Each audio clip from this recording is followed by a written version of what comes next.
Hello મિત્રો, છેલ્લે આપણે એક મહત્વની થિયરી જોઈ હતી કે અચળ પ્રવેગી ગતિ માટેના સમીકરણો. આપણે 3 સમીકરણો જોયા હતા, બરોબર? ચાલો 3 સમીકરણો લખી કાઢીએ. કયા કયા સમીકરણો આપણે શોધ્યા હતા? તો પહેલું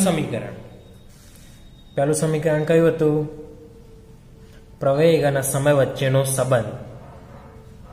શું હતું? v equal to v0 plus at. t એ સમય, a એટલે પ્રવેગ, v0 એટલે શરૂઆતનો વેગ, v એટલે અંતિમ વેગ. બીજું સૂત્ર હતું સ્થાનાંતર અને સમય વચ્ચેનો સંબંધ. સ્થાનાંતરના આપણે x કહીએ તો સૂત્ર કંઈક આવું હતું: v0t plus 1/2 at વર્ગ. સ્થાનાંતર અને સમય વચ્ચેનો સંબંધ. ત્રીજું સૂત્ર જોઈએ. ત્રીજું સૂત્ર શું હતું? તેમાં સમયની વાત નથી આવતી. એ સ્થાનાંતર અને વેગ પ્રવેગ વચ્ચેનો સંબંધ હતો. v² - v0² is equal to 2ax અથવા તો 2ax બરાબર v² - v0². બરોબર? તો આ 3 સમીકરણો આપણે છેલ્લા જોયા હતા. હવે જે આ 3 સમીકરણો આપણે જોયા હતા એના માટે આપણે એક ઘટના જોઈ હતી કે ભાઈ એક પદાર્થ v0 વેગથી શરૂઆત કરે અને એ બિંદુથી શરૂઆત કરે અને બી બિંદુ સુધી જાય. એ બિંદુએ વેગ v0 હોય અને બી પર પહોંચતા વેગ v થઈ જાય. એના માટે આપણે એક આકૃતિ દોરી હતી, કંઈક આવી, યાદ હોય તો તમને, કે આ એ બિંદુ, આ બી બિંદુ, શરૂઆતનો વેગ v0, અંતિમ વેગ v. શરૂઆતનો સમય કેટલો? 0 અને આ અંતિમ સમય કંઈક t જેટલો. આટલાથી આટલા પહોંચતા કંઈક t જેટલો સમય થાય. બસ આટલા આપણે સ્થાનાંતર કેટલું લીધું હતું? 0. અને આટલાથી આટલા પહોંચતા અંતર કાપ x બરાબર x જેટલું. આ x જેટલું અંતર, બરોબર? આ લીધું આપણે, યાદ હોય તો તમને. થિયરી જો તમે તૈયાર કરી હોય તો તમને યાદ આવશે. હવે આ થિયરીમાં આપણે એક જોઈએ કે આટલા આપણે શું કીધું કે ભાઈ એ બિંદુઓથી શરૂઆત કરી એ સમયે એના જોડે પહેલાથી જ કંઈક વેગ હતો, બરોબર? 0 વેગથી શરૂઆત નથી કરી, પહેલાથી જ કોઈક વેગ હતો. હવે એવું જો આપણે અંતર માટે કરીએ કે ભાઈ આપણે એ અને બી ની વાત કરી હા, પણ એ બિંદુએ આવતા પહેલા જ પદાર્થે કંઈક અંતર કાપ્યું હોય તો પછી સૂત્ર કેવી રીતે બને? એટલે આકૃતિ કંઈક આવી કે ભાઈ એ બિંદુ અને બી બિંદુએ આપણે સૂત્રો લખવા હા, પણ એ બિંદુએ આવતા પહેલા જ એને કોઈક ઓ બિંદુએથી અંતર કાપ્યું હતું. એ અંતર કાપ્યું હોય ધારો કે x0. એ અંતર કેટલું? x0. અને એ અને બી વચ્ચેનું અંતર તો x જ છે. આ વ્યવસ્થિત સમજો. એ અને બી વચ્ચેનું અંતર તો x જ છે. પણ હોય એવું હતું, એથી શરૂઆત કરી હતી, બરોબર? એ સમયનું અંતર આપણે 0 ધાર્યું હતું. શરૂઆત હોય એથી કરીને 0 ધાર્યું હતું. પણ આપણે એક બીજી ઘટના લઈએ કે ભાઈ એથી શરૂઆત કરે, પણ એ આવતા પહેલા જ એને કોઈક અંતર કાપ્યું હતું. આખો રસ્તો હતો, પણ આપણે એ અને બીની વાત કરીએ, એની બીથી ગણતરી કરીએ, બરાબર? એથી બીથી ગણતરી કરીએ તો એ સુધી આવતા પહેલા જ એને કંઈક અંતર કાપ્યું હોય તો પછી સૂત્રો કેવા બને? છે. તો પછી સૂત્રો કેવા બને? તો આવા જે પહેલું સૂત્ર એ તો એમના એમ કોઈ પણ પ્રકારનો ફેરફાર નહીં થાય. પણ જો સ્થાનાંતરની વાત હોય, સ્થાનાંતર શું આવશે? x ની જગ્યાએ x - x0 આવશે. શું આવશે? x ની જગ્યાએ x - x0. બાકી બધું એમના એમ. ત્રીજું સૂત્ર, જો તમને x દેખાય તો x - x0 કરી નાખવાના. બાકી બધું એમના એમ, બરોબર? એટલે આ વ્યાપક સૂત્ર કહેવાય. આનો શું કહેવાય? વ્યાપક સૂત્ર. ભલે અધવચ્ચેથી શરૂઆત કરે, ગમે તેથી શરૂઆત કરે, પણ આ વ્યાપક સૂત્ર. બરોબર. જો એમ કે ભાઈ પ્રારંભિક સમયથી પ્રારંભિક સ્થાનથી શરૂઆત કરે તો પછી આપણે x0 બરાબર 0 લઈ લઈશું, એટલે પાછું આવું બની જશે.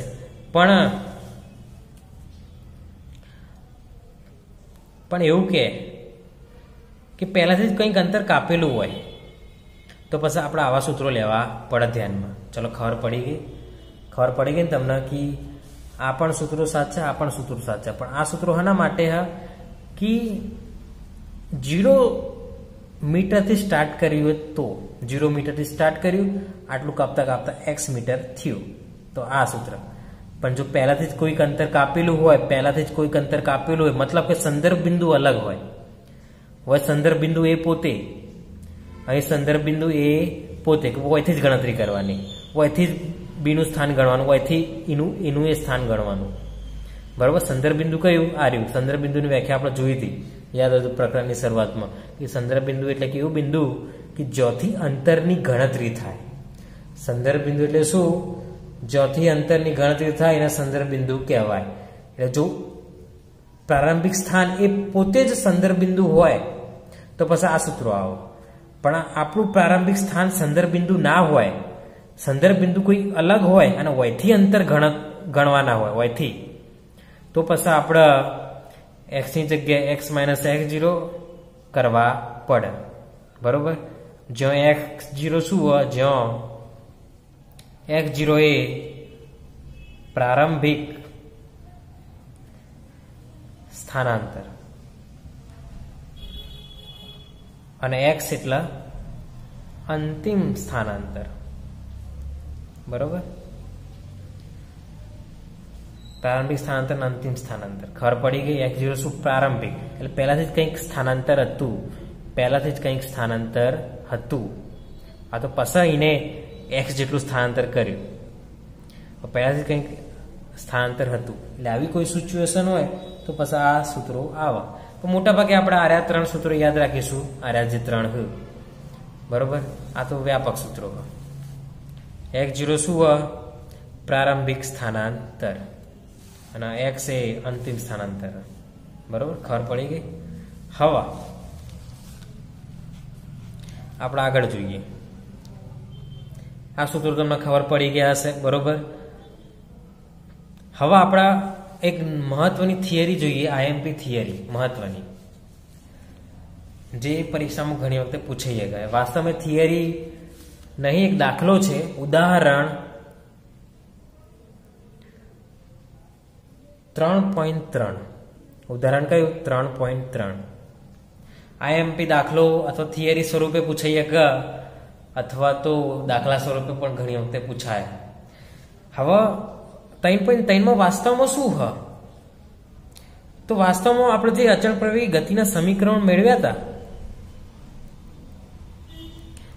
અચળ પ્રવેગી અથવા તો નિયમિત પ્રવેગી. બરોબર. અચળ લખો, નિયમિત લખો, તમે જે લખવું લખી શકો. અચળ પ્રવેગી ગતિના જે સમીકરણો મેળવ્યા હતા આપણે, એ કયા સ્વરૂપે મેળવતા? તો આલેખની રીતથી. કયા રીતથી મેળવી હતી આપણે? આલેખની રીતથી. આપણે આલેખ દોર્યો તો યાદ હોય તો અચળ પ્રવેગી ગતિના સમીકરણ આપણે આલેખની રીતથી શોધ્યા હતા. પણ આ 3.3 શું કરવાનું? અચળ પ્રવેગી ગતિના સમીકરણ કલનશાસ્ત્રની મદદથી શોધવાનું. કોની મદદથી? કલનશાસ્ત્રની મદદથી. કલનશાસ્ત્રની મદદથી કીધું. હવે કલનશાસ્ત્ર એટલે વિકલન અને સંકલન, બે કલનશાસ્ત્ર કહેવાય.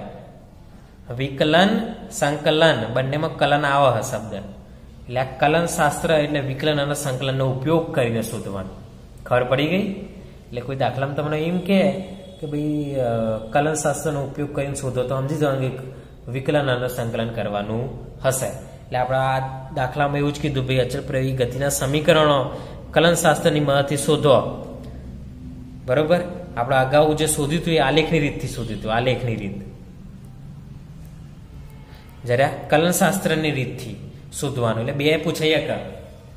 બરોબર, બંને આઈએમપી બંનેમાં શોધવાનું તો આપણે 3 સમીકરણો જ આગળ જોયા, એ 3 સમીકરણો શોધવાના, પણ કલનશાસ્ત્રની મદદથી અને પેલું આલેખની મદદથી. એક રીત આલેખની અને એક રીત કલનશાસ્ત્રની. ચલો કલનશાસ્ત્રની આપણે વાત કરીએ. તો હવે કલનશાસ્ત્રમાં વિકલન અને સંકલનનો ઉપયોગ કરવાનો હોય એટલે વિકલન અને સંકલનના પહેલા તો આપણે નિયમો લખી કાઢીએ. ચલો પ્રવેગ આપણા આલેખમાં હનાથી શરૂઆત કરી હતી, તો પ્રવેગથી. તો અમે પ્રવેગથી શરૂઆત કરીશું. ખબર પડી ગઈ? એટલે બંનેની શરૂઆત એક જ વસ્તુથી. આપણે આલેખની રીતમાં પ્રવેગથી શરૂઆત કરી હતી, તો કલનશાસ્ત્રની રીતમાં પણ પ્રવેગથી શરૂઆત કરીશું. પ્રવેગ બરાબર, તો આપણે જોયું તો વેગનું વિકલન એટલે પ્રવેગ. બરાબર લખાય? dv/dt. તો હા લખાય. પછી જુઓ,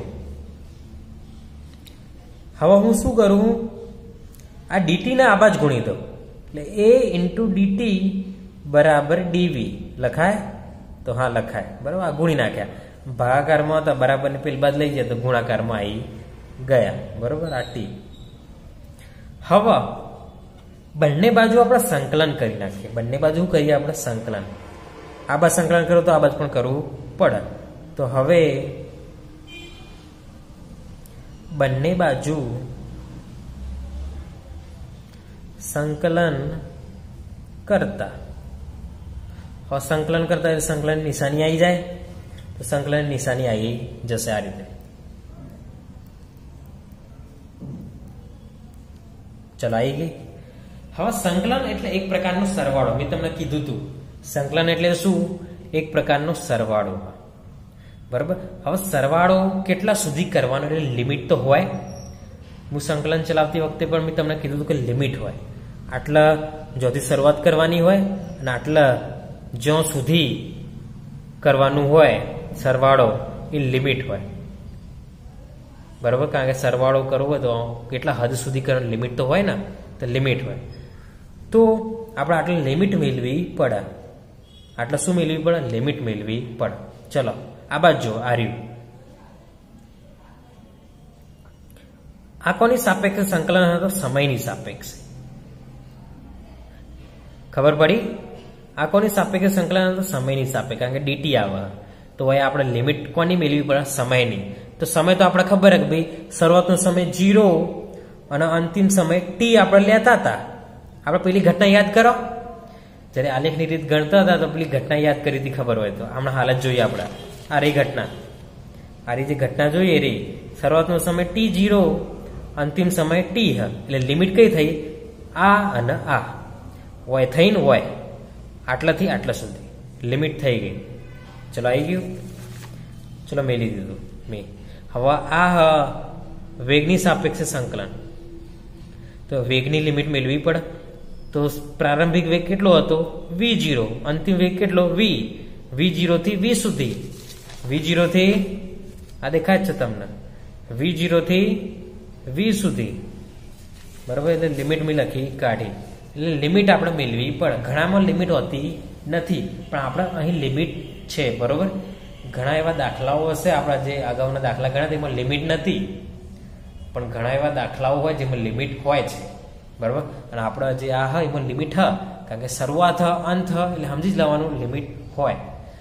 જે ઘટનામાં શરૂઆત અને અંત આપેલો હોય એ ઘટનામાં લિમિટ આપેલી હોય છે. એટલે અહીં શરૂઆત પણ થાય અને અંત પણ થાય. એટલે લિમિટ આપણે આ લેવી. ચલો લખી કાઢ્યું મેં. ચલો ખબર પડી ગઈ. હવે શું કરું હું? પ્રવેગ અચળ, કારણ કે આપણે કોના માટે મેળવી રહ્યા? અચળ પ્રવેગી. તો પ્રવેગ આપણો કેવો હોય? અચળ. તો જે વસ્તુ અચળ હોય તો હમણાં તે સંકલનની બહાર નીકળી જાય. આપણે ખબર હોય વિકલન હોય કે સંકલન, અચળ વસ્તુ સંકલનની બહાર નીકળી જાય. તો ચલો સંકલનની બહાર નીકળી ગયું. અંદર 0 થી t dt. બરોબર, અને આ v0 v અને dv એમના એમ. બરોબર. ચલો હવે મેં તમને કીધું હતું એક વસ્તુ, આ વિકલન, આ સંકલન. સંકલન એક વિકલન એકબીજાની અસર શું કરે? નાબૂદ કરે. આ વિકલન આ સંકલન, તો સંકલનના વિકલન એકબીજાની અસરને નાબૂદ કરે. બરાબર, મેં તમને કીધું હતું, યાદ હોય તો. પણ લિમિટનું શું કરવાનું? તો સંકલન વિકલન એકબીજાની અસરને નાબૂદ કરનાર, પણ લિમિટનું શું? લિમિટનું કંઈક તો થશે. તો લિમિટ વિશે હું તમને કહી દઉં, લિમિટની ગણતરી કઈ રીતે થાય તો એની વાત કરી દઉં. તો ચલો, સંકલનનો વિકલન એકબીજાની અસરને નાબૂદ કરે એટલે વધ્યો ટી. બરોબર, વધ્યો હું સંકલન વિકલન જતું એટલે વધ્યું ટી. તો લિમિટ આટલા આવી જશે. ખબર પડી? ખબર પડી ગઈ તમને? લિમિટ આટલા આવી જશે. હવે બીજું જુઓ.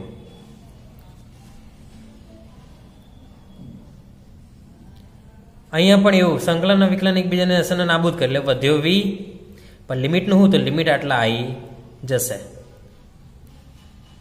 બરોબર, જ્યારે સંકલન થઈ જાય ને તો લિમિટ આ રીતના બોક્સ બનાવીને મેળવી દેવાનું. હવે આ લિમિટ નું કઈ રીતના સાદુરૂપ થાય તો હું તમને કહી દઉં. પહેલા ઉપરની વસ્તુ આવે માઇનસ, પછી નેચરલી વસ્તુ આવે. ખબર પડી ગઈ? શું કર્યું મેં? આ જે અંદર હતું બરોબર, એની જગ્યાએ પહેલા આ મેલ્યું, પછી આ મેલ્યું. અહીંયા પણ એવું, અહીંયા પણ શું હોય? પહેલા આની જગ્યાએ આ મેલવાનું, પછી આની જગ્યાએ આ મેલવાનું. તો આ લિમિટનું સાદુરૂપ થઈ ગયું. ચલો, ખબર પડી કે નહીં? ફરીથી હું તમને કહી દઉં કે જે આપણી રાશિ હોય એની જગ્યાએ પહેલાં ઉપરવાળી લિમિટ મેળવાની, પછી નેચરવાળી લિમિટ મેળવાની. પહેલાં ઉપરવાળી લિમિટ મેળવી એટલે ટી મેળ્યું, પછી 0 મેળ્યું તો 0 જ આવ્યું. હોય એવું જ આપણી જે રાશિ હોય એની જગ્યાએ આપણે ઉપરની લિમિટ મેળવી તો વીનું વી, પછી V0 મેળવ્યું તો વી, અને વચ્ચે બાદ બાકી. વચ્ચે શું? બાદ બાકી. બરોબર, આના સૂત્રો તમારે સારી રીતે જોવા હોય પ્રકરણ 4 પાછળ આલેલું હોય. આ સંકલનના વિકલનના સૂત્રો તો મેં લખાયેલા જ છે, પણ આ થોડા લિમિટવાળા જોવા હોય તમારે તો પ્રકરણ 4 જે હ એની પાછળ આપેલું છે. એટલે પ્રકરણ 4 ની પાછળ તમારે જોઈ લેવું. બરોબર, ઘરે ચોપડીમાં. હવે જો આગળ, હવે આગળ જો એમ ના એમ, તો ટી -0 એટલે ટી જ વધે એટલે એ ટી હોય વી -V0. અને સાદુરૂપ આપી દો. V0 આ બાદ આવી જાઓ તો V બરાબર V0 પ્લસ ET. આ તો પહેલું સમીકરણ થઈ ગયું આપણું. આ તો થઈ ગયું આપણું પહેલું સમીકરણ, અચળ પ્રવેગી ગતિનું પહેલું સમીકરણ આવી ગયું. તો આવી ગયું, તો આ રીતે આવી ગયું. ચલો, ખબર પડી ગઈ. ચલો, હવે આપણે બીજું સમીકરણ જોઈ લઈએ. બીજું સમીકરણ જોઈ લઈએ. હવે બીજું સમીકરણ માટે પાછી નવી શરૂઆત કરવી પડે. તો હવે કઈ રીતે શરૂઆત કરવાની? તો આ બાદ જો, શરૂઆત ખાલી યાદ રાખવાનું હોય. આપણે પહેલું સમીકરણ મેળવવા પ્રવેગથી શરૂઆત કરી હતી. બીજું સમીકરણ મેળવવા વેગથી શરૂઆત કરો. વેગ બરાબર આપણને ખબર હે ભાઈ અંતરનું વિકલન એટલે વેગ. મેળવી શકાય તો લખી શકાય. પાછું આટલા ગુણી નાખો. પેલા કર્યું હતું એ રીતે સેમ dt dx. પેલા કર્યું હતું એ રીતે બંને બાજુ સંકલન લઈ લો. સંકલન લેતા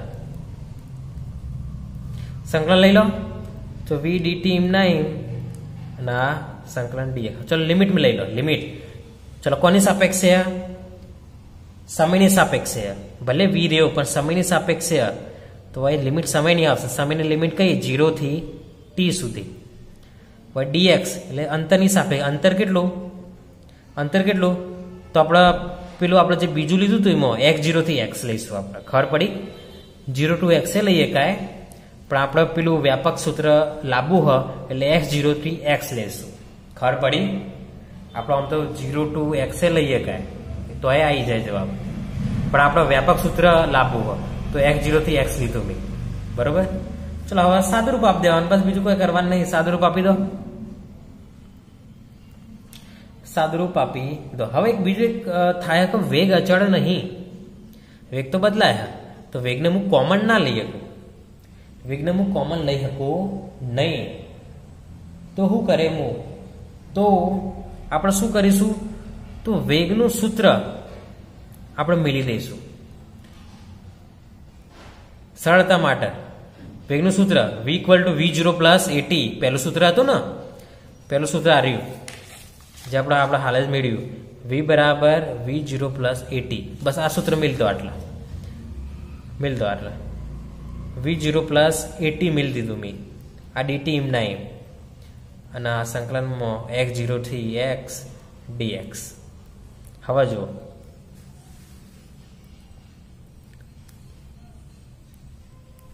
જોતા રહેજો. ચલો આપણે ખબર હોય હવે સરવાળો હતો શું થાય, સંકલન દરેક પદને વેચાઈ જાય. તો પહેલાને વેચાઈ ગયો, ચલો પહેલાને વેચાઈ ગયું,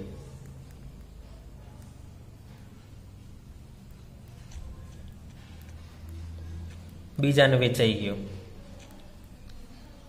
અને આ x0 થી x dx એમના એમ. ચલો ખબર પડી, સંકલન દરેકને વેચાઈ ગઈ, એટલે આ સરવાળો હતો આટલા વેચાઈ ગયો. ચલો હવે v0 એ અચળ, v0 કેવું અચળ, પ્રારંભિક વેગ કેવું અચળ, પ્રારંભિક વેગ v0 જ છે. એટલે આને આપણે શું કરીએ, કોમન લઈ લઈએ, બરોબર. અંદર વધ dt અને dt વધ એટલે સંકલન વિકલન એકબીજાને અસર નાબૂદ કરે. ચલો લખો, આ રીતના ટૂંકમાં વધતા આટલા એવો જો પ્રવેગ અચળ, પ્રવેગ બહાર નીકળી ગયો. ટી અચળ નહીં, સમય બદલાય, સમય તો સતત બદલાય, સમય અચળ નથી. આ એમ ના એમ. ચલો હવે થોડું સાદુરૂપ આપો. v0 એમ ના એમ પેલા કહ્યું હતું એ પ્રમાણે સંકલન વિકલન એકબીજાની અસરને નાબૂદ કરે, એટલે વધ્યું ટી, લિમિટ આ રીતના ગોઠવાઈ જાય, વત્તા એ. હવે જુઓ આ તો પેલું ઘાતવાળો નિયમ, x ની એક ઘાત, શું થાય, ઘાતમાં એક વધારે વધેલી ઘાત ને અચળ, તો એવું થાય ઘાત ની એક ઘાત એટલે ઘાતમાં એક વધારે એટલે 2 થાય, ને વધેલી ઘાત ને અચળ એટલે 2 ને અચળ આવી જાય. આ લિમિટ એમના એમ મિલ દીધી મેં, ખબર પડી ને. એ રીતે વય કરો, સંકલન વિકલન અસર નાબૂદ કરો, વય વધે x0 થી x, બરોબર. ચલો હવે ચલો પહેલા ઉપરની વસ્તુ મેળવાની, પછી નેચરલી વસ્તુ. હોય એવું પહેલા ઉપરની વસ્તુ એટલે ટી ને ટી વર્ગ બાય 2 માઇનસ 0 એટલે 0 નો વર્ગ બાય 2. પહેલા ઉપરની વસ્તુ x, પછી નેચરલી વસ્તુ x0. ચલો ખબર પડી ગઈ. લિમિટ હંમેશા પહેલા ઉપરની લેવાની, પછી નેચરલી લેવાની. ચલો સાદુરૂપ આપી દો, v0 t, 0 લખવાની જરૂર નથી. હોય જો 0 ભાગ્યા 2 એટલે 0 જ થાય, એટલે 1/2 at વર્ગ, બરાબર. 2 હોય ને એટલે 1/2 at વર્ગ લખી કાઢ્યા, અને આટલા x માઇનસ x0. તો આ પહેલું સમીકરણ થઈ ગયું આપણું, સોરી બીજું સમીકરણ, x માઇનસ x0 એટલે v0 t પ્લસ 1/2 at વર્ગ, બરાબર. બીજું સમીકરણ આવી ગયું. જો તમે પેલામાં શું કહેવાય, અહીં x0 ની જગ્યાએ 0 to x લીધું હોત ને તો આર્યું ના આવત, 0 to x લીધું હોત ને તો આટલા આર્યું ના આવત, x બરાબર v0 t પ્લસ 1/2 at વર્ગ હોત, બરોબર. એટલે આપણું સૂત્ર આવી ગયું બીજા નંબરનું. ચલો હવે ત્રીજા નંબરનું સૂત્ર લાવી દઈએ આપણે. હવે ત્રીજા નંબરની શરૂઆત આપણે પ્રવેગથી કરીએ. ત્રીજા નંબરની શરૂઆત કરીએ પ્રવેગથી, બરોબર. પહેલાની શરૂઆત પ્રવેગથી કરી હતી, બીજાની શરૂઆત આપણે વેગથી કરી હતી, અને ત્રીજાની શરૂઆત આપણે પ્રવેગથી કરીએ. એટલે પહેલાના ત્રીજાની શરૂઆત પ્રવેગથી. પ્રવેગ બરાબર dv/dt, વેગનું વિકલન. હવે હોય જો હું શું કરું, dx વડે ભાગી નાખું. આપણા સાદુરૂપ પાલવા માટે, સરળતાથી લાવવા માટે આપણે શું કરીએ, dx વડે ભાગી નાખું. એટલે હું આટલા લખું, dx વડે ભાગતા, dx વડે ભાગતા. તો જો શું થાય, તો પ્રવેગ બરાબર, ચલો ઉપર ને અચળ dx વડે ભાગી નાખું, બરોબર. બરોબર, એક જ વસ્તુ થઈ. dx ઉડી જાય ને છેલ્લા આ જ વધે, પણ આ રીતના આપણે લખી શકીએ. ચલો આ રીતે લખીએ, કાંઈ dv/dx आ ऊपर जाए तो dx अपन dt लखाय लखाय कि ना लखाय लखाय कारण के dx અને dx उड़ी जवाना है એટલે dv अपन dt ज વધવાના ખબર પડી ગઈ તો આ રીતના લખાય હવે આ બધું પ્રવેગ બરાબર લાયા આપણે હવે હું શું કરું હવે આપણે શું કરીએ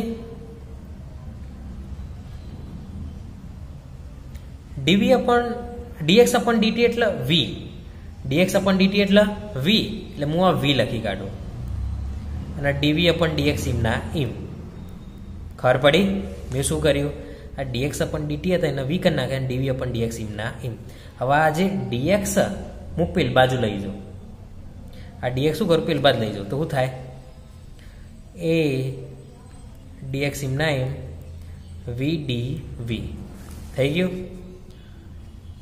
બંને બાજુ સંકલન કરી નાખો બંને બાજુ संकलन करता चलो संकलन आटला करो a dx संकलन आटला करो v dv चलो आटला लिमिट कई कोना सापेक्ष है x ની સાપેક્ષ लिमिट कोनी आवशे x ની आवशे x ની x0 થી x સુધી આ કોની સાપેક્ષ છે v ની સાપેક્ષ છે dv है એટલે v ની સાપેક્ષ એટલે लिमिट कोनी आवशे वेग ની आवशे v0 to v बस હવે સાદુરૂપ આપી દો સાદુરૂપ આપી દો એટલે જવાબ આપણો તૈયાર बराबर सादुरूप आप आपी दो એટલે જવાબ આપણો તૈયાર હવા બાજુ પ્રવેગ તો અચળ બહાર નીકળી ગયો સંકલન વિકલન ઉડી જાય એટલે વધે x લિમિટ મેળ દો x0 થી x ખબર પડે ને હવે જુઓ વેગ હ dv નહીં એટલે વેગ હ આટલા આપણને ખબર ઘાતમાં વધારાનું વધેલી ઘાત નેચળ એટલે ઘાતમાં વધારો v વર્ગ વધેલી ઘાત નેચળ અને ઓનું પાછું લિમિટ લેવી પડે લખી કાઢ્યું બરાબર હવે શું કરવાનું તમને ખબર જ છે શું કરવાનું હોય